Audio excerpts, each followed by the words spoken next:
Alright guys, so this is the Lunar Wolf build update. I originally released the first build last patch in Dragonhold. Now, the build is going to be a Stamsork, Dark Elf, one-handed shield, or two-hander. Well, one-handed shield and two-hander.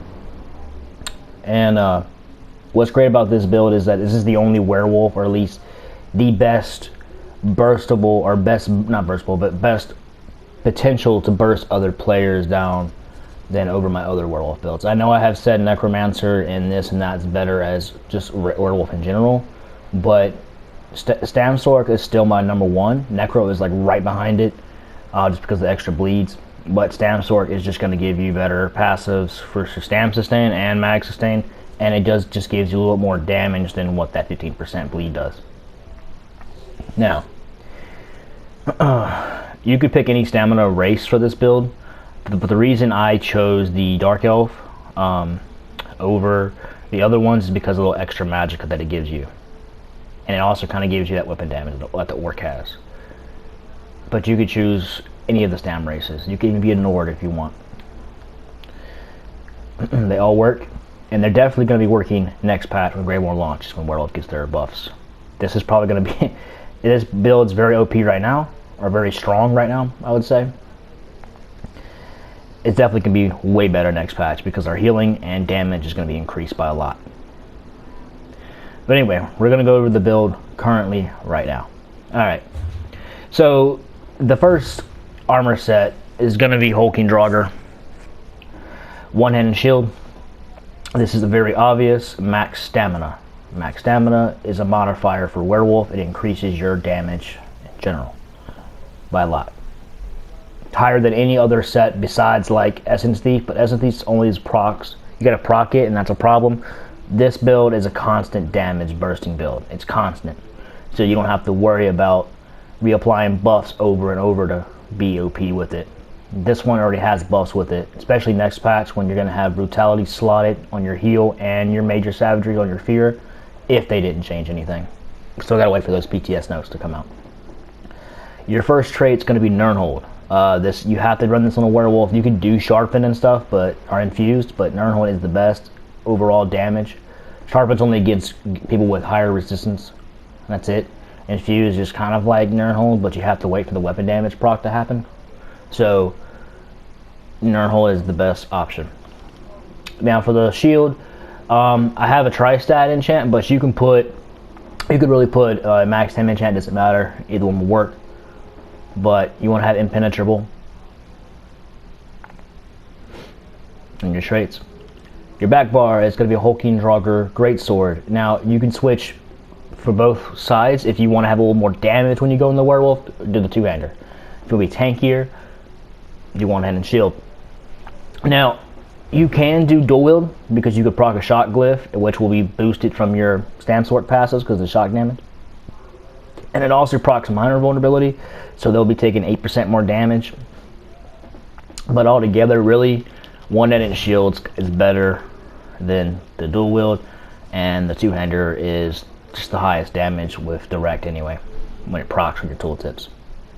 And I'll be showing that as well in this video. Alright, so monster set, Troll King. Yes, Werewolf has a bad healing problem. Troll King is the only way to really survive. You can do Engine Guardian, you can do Blood Spawn, but you can really make any of these monster sets work right here. These gold ones. Molag Kina is if you really want to do a little more damage. Same with Slime Crawl. But the problem with these, they don't give you any healing power, so if you get caught, you're gonna die. This build is a bursty werewolf. It's meant to just kill people fast and move on to the next target. And it's really good for dueling too. If you're quick enough, you can get in and out. And with this build, you can practically kill anybody that you want to, because the werewolf right now, with really any other build, your damage is kind of really bad. Like, it's not as good. So this is the only really good setup that I can use to kill people. But Troll King is your best bet. You can do Mighty Chuden if you want a little more resistances, but I don't really see the benefit because people kind of rip through my resistance anyway. So I'd rather have better healing. Because what it does is it gives you health recovery for 10 seconds, almost 1500 or over 1500. And that's really good. And how do you proc Troll King? You have two ways. You can proc it with your CP healing passes, which like your crit when you take damage or something, you like crit healing back or something. and you can proc it with your below 50%, and you hit your werewolf heal, it will proc. Or you can run Claws of Life, and overtime heal will also proc your Troll King. But anything that heals you when you're below 50% health will proc your Troll King. Troll King's too good to give up, by the way. Alright, so here's your bread and butter set. The New Moon Acolyte. This is just constant damage, good penetration. It's too good to pass up. The only downside with this, though, is the increase of your active abilities, but if you're a Stam Sorcerer, you kind of negate that, so you don't got a problem with that. But it synergizes very well on a Stam Sorc, especially on a Stam Sorc Wolf. Very, very good. Now, here's the catch, guys.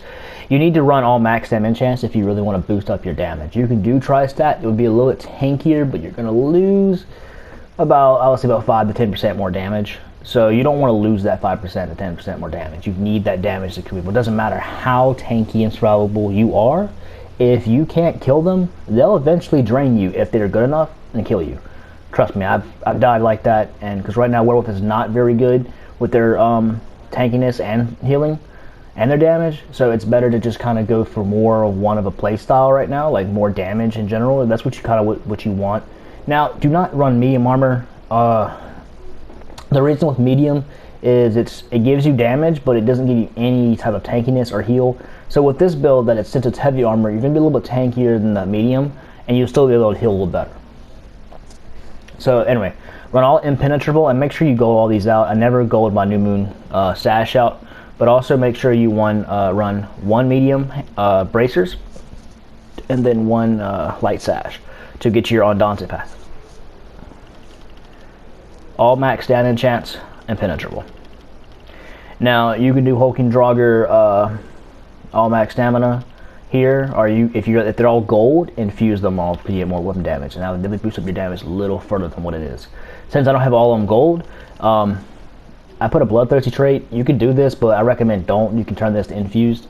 Bloodthirsty is really good when they're below like that 25% threshold, and it might actually help you kill them sometimes. So that's why I got it on here. It's pretty good. If you don't have all gold jewelry, which is kind of hard to get by with Hulking anyway, it's a rare set. All you gotta do is upgrade it, but that's actually really expensive. If not, try to buy them in the vendors if they ever come out. Now for all gold jewelry, you infuse it. If they're all purple, you robust them. You could but you can also mix it up and put Bloodthirsty, on some of them. It should have more execute damage. Alright, so, and make sure you have increased physical harm glyphs. You want to have as much damage as possible. Recoveries in your stam recovery is going to come from your heavy attacks. Always as a werewolf, always. Since the light and heavy attack changes as they're coming through, we're still going to be keeping our heavy attack sustained back.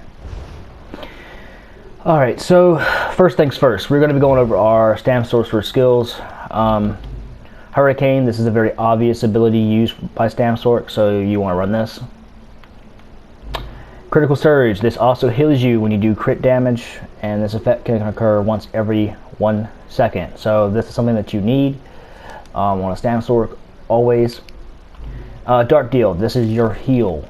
You will need this as well, and you can synergize this with Vigor. Vigor is your other heal. And then actually, by the way, this build has really good healing when you are fully buffed with weapon damage, because since in normal builds, like normal Stam builds, your healing comes from your weapon damage and your max Stam, I believe. I think just weapon damage in general, actually, more so. But that's where your healing comes from. Heroic Slash, because it puts minor main, and it actually does some quite enough damage too. You can kill people if you can catch them. And here's a really good thing about this build. You can kill in human form. I've done it. You can kill people in human form. What you can do is you can swap out your werewolf ult, and you can put a Dawnbreaker on there, and you can kill them. Or you can put Onslaught, you can kill them with this build. That's really one great thing about this. Because you have that damage behind your stuff. Alright. And obviously, Vigor. This is your heal. You can synergize that with Dark Deal. But really, with this setup part right here is made for getting your ultimate as fast as possible. Alright, so, and obviously, Werewolf Berserker. It is better than Pack Leader. Pack Leader is really good for one-on-one duels. but Berserker seems to be kind of finishing them a little better because of the extra bleed damage and splash heavy attacks. And you see how why Hulking Draugr works with Werewolf, because your max stamina is increased by 30%. Alright, so let me go ahead and go over the two-hander skills now. They're just going to be basic, Dizzy Swing, Stampede, Carve, Executioner. Okay, the reason I'm not running Rally is because I need momentum, so I'm not always snared all the time. So this is a good one. And then your Werewolf, and then your back bar is also going to be Werewolf. So you can switch in between. But if you don't want that, you can switch it out and run whatever ultimate you want here. Alright, just basic two-hander setup, but you can set it any way you want. Alright, so let's go ahead and go over the werewolf skills, because that's where everything is. Alright, just block yourself here. If you can see on the tooltip, it looks really good. About 4,500 weapon damage when you are fully proc. I think it's like 4,761, and I think if you have a two-hander, it's like 5,200 something. That's why I think it would be better to run the two-hander if you want to kill faster. But anyway, let's go ahead and go over your werewolf skills. Alright, so for your first morph, obviously it's Berserker, because it's the better dueling werewolf. Well, not the better dueling werewolf, it's better open world and just better overall damage. And you can see here the bleed that you get from the Werewolf Berserker is really, really good here, especially on a Stam Sword with this build, so you can definitely bleed them out. Feral Pounds. You could run Brutal or Feral. They're both pretty good. Brutal basically just adds you another 10,000 on your physical damage leap, but it's like AoE damage, so it's only good for those certain situations, which can be pretty effective, because you might be able to kill somebody if you catch them with a leap, and it might kill somebody who's extra low. It does work, but it's rare, but it can happen. Now, the reason you want to run Feral Pounce is because it keeps you in Werewolf longer. You want to try to maintain your Werewolf form as long as you can, until you see that it's not as effective anymore, until you got to get back in your human form. Alright, so Herstein's Rage. I know the healing power is very low, but with this build, it's about pressure and keeping them under control, keeping them defensive the whole time. If you give them offensive time or offensive anything, they can kill you. That's why you have to keep them defensive the whole time, and eventually you'll kill them. Doesn't matter who they are. Even the most hankiest mag swords can die. I've killed them with this build. The other ones I got come close, but they just can't do it because they don't have that extra oomph to their hits. Now, you can run Fortitude for extra healing power if you want to go for more of a survivable one, but Rage, I think, is always going to be the better more for right now. Fortitude doesn't heal you that much more anyway, unless you're on a high HP werewolf, and then you'll notice that. Alright, Deafening Roar, you need this because it gives you Fracture, therefore lowers their resistance, therefore more damage you do to them. You can run the other one, which will only be good for off-balance attacks and stamina sustained, but you'll be getting that with your CP. Alright, Hell of Agony. This is your bread and butter, actually. So when you fully buff up, it's going to go up to almost 1800, I believe. Let's see real quick. On the one-hand shield, but I'm not too sure. Yeah, 18,000. Now when you proc that enchant, it's about 18,500, I believe, with the one-hand shield version. Let's see. Oh, it's actually over that. Okay, that's good. Now I believe with two-hander, it's going to be like 1900 something, which is really good. You want to get your tooltips higher. It ain't about your weapon damage or your character sheet or anything like that. It's about your tooltips. This is the better morph, so when you fear them, you can kind of like just rip them apart if you hit them with your next towel and stuff. So this is the morph you want to run.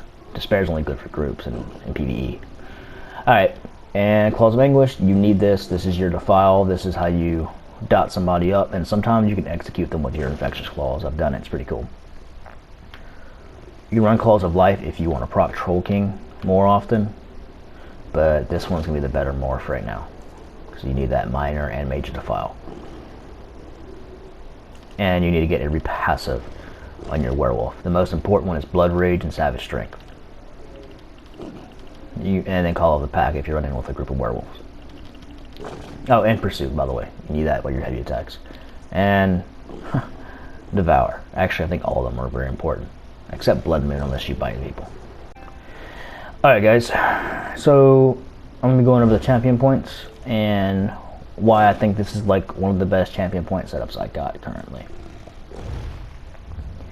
Alright, so what I did here was 64 mighty. This increases your physical damage done in general. 69 piercing.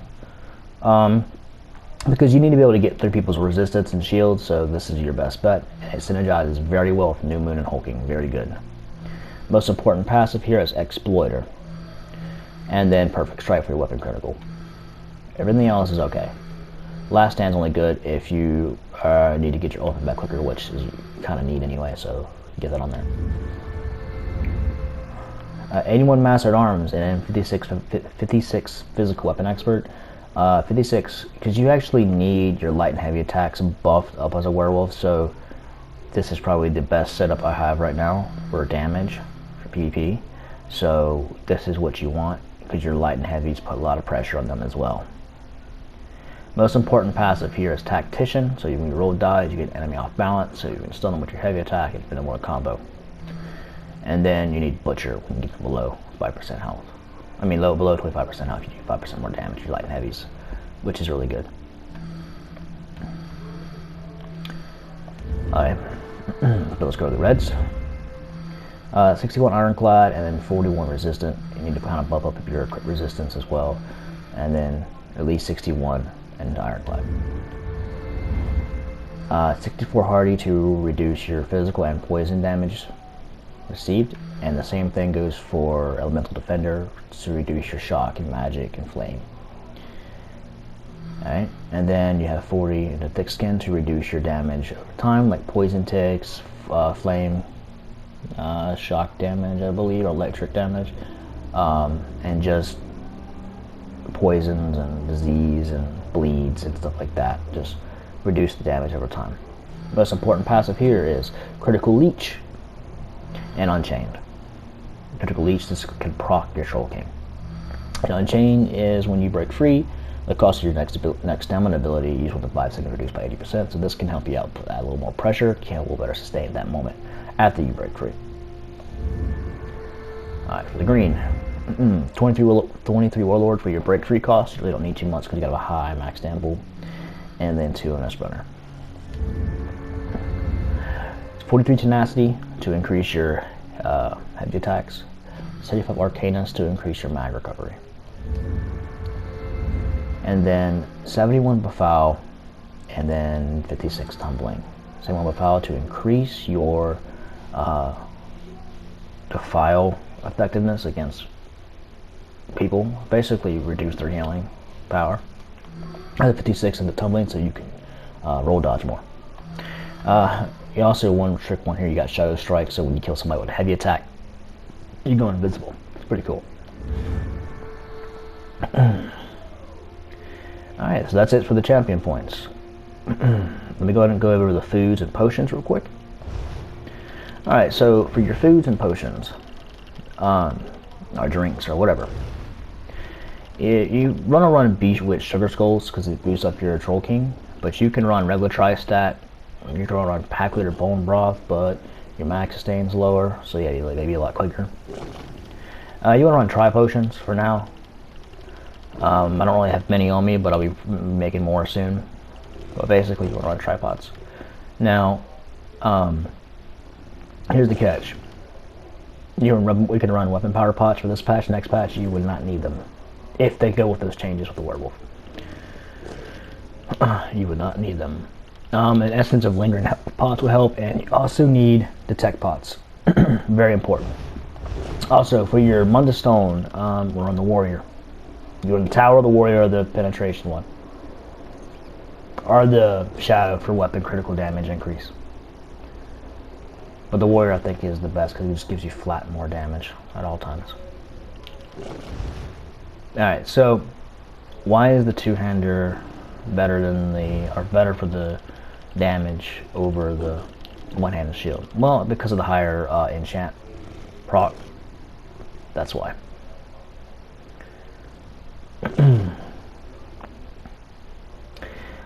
Alright guys, so that is it for the Lunar Beast. Werewolf build update.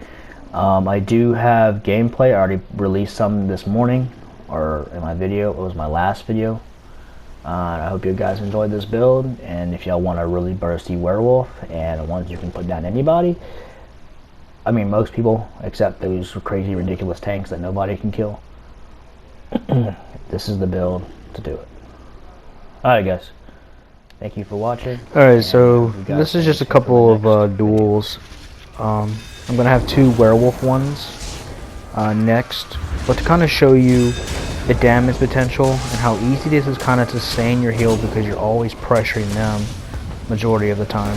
So this is kind of what you want to do with these werewolf builds, with this particular Lunar Beast build. In the first clip you're watching the Dark Elf two-hander version going to work here. Eventually gonna catch him. When I catch him he'll die. But nothing against these guys that I have in my videos.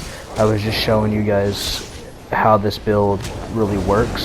Since I already have gameplay footage, I just wanted to kind of show y'all a little how the build works. And you notice right there that Bloodthirsty went off and it killed him. Alright, so right here is my Imperial Stamsork one-handed shield version. This is different race, but still same class, same build, just different race. The guy I'm fighting, he's a pretty alright dude, nothing against him. But he has way more health than me, and you'll see how I'm able to burst him down pretty effectively with this setup. It can practically kill any other werewolf, so just be very aware. Even if you might have like 60k HP going against this type of build, it can still kill you. It's just too much defile and too much pressure. Even when he's playing as a pack leader and he's snaring me, I'm still able to rip through him. But GG to him, though. He's really good werewolf too. So, alright, we're gonna do a round 2 real quick. You're watching how I'm pressuring him. Infectious Claw, heavy attack, howls, and fear combinations. Try to catch him off with an off balance. See, I'm off balance him right there. I'm trying to hit him with a heavy attack in a second to kind of put more pressure. There we go. Hit him with a heavy splash attack. Got him. That's why I hit him so far out. But yeah, this is why this build's pretty good, man. I wouldn't run this with any other, I actually would not run this on any other class though. You could. The only one that you could probably get away with is a Templar because of their passives, but I'm going to be down best on Stamsork. You're going to see me kill him, but I think the clip glitches. Like, you don't see me kill him, but he does die. So yeah, he just bled out right there.